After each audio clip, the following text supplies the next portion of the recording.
I mean, since when has he been an expert on climate change? Since when has Al Sharpton been an expert on anything? This is a man who runs away from a debate on the one thing he's supposed to be an expert on. I'm at Oxford Union to debate on is America institutionally racist. He finds 3 excuses to duck out of it after I'm added to it. He's not an expert on anything. Wait a second. Our audience doesn't know this. You were booked at the Oxford Union, that's Oxford University, the most prestigious debating place in a lot of places. And he was supposed to debate you on whatever issue there was going. Right. And he ducked out. He ducked, he dodged, he came up with different excuses. He never showed up. He finally found a way to speak to a small group while we were having dinner before the debate. Al Sharpton shouldn't be taken as credible on anything. He's the real coward on race, which is what we're to discuss. Hold on a second. I've got a terror update this morning. We have one every single day. Start with this. Gunmen have stormed a luxury hotel in Tripoli, Libya.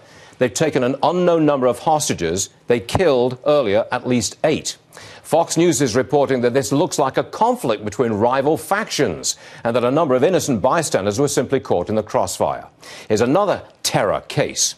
The Army has reportedly decided to charge Sergeant Bo Bergdahl with desertion.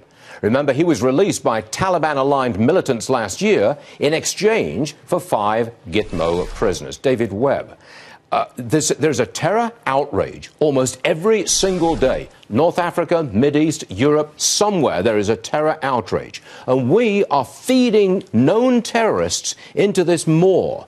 What do you make of this? We're no longer even releasing them for detention or purported detention in other countries. We are actually just releasing them into the wild, whether it's Uruguay, Qatar, UAE, Yemen, or Oman, and otherwise. Here's something that we need to pay attention to with Bo Bergdahl, however, and this administration's policy of just releasing terrorists. The bullet points on this, and I've spoken to Cody Full and other members of Bergdahl's platoon. In order to leave that outpost, Bergdahl had to avoid, he had to go out. He was also seen crawling through the bushes by a local. He deserted. They knew this up front. They knew this from the investigation into what happened. Lives were lost in the ensuing period of guys being left out there in hopes of finding him or whatever in the search. So when the Army knew this and the administration knew this, they played to some political narrative. And this is a failure of the administration, this left-wing policy, this Neville Chamberlain-like approach that we've got peace in our time if we have a midnight basketball league with terrorists. But the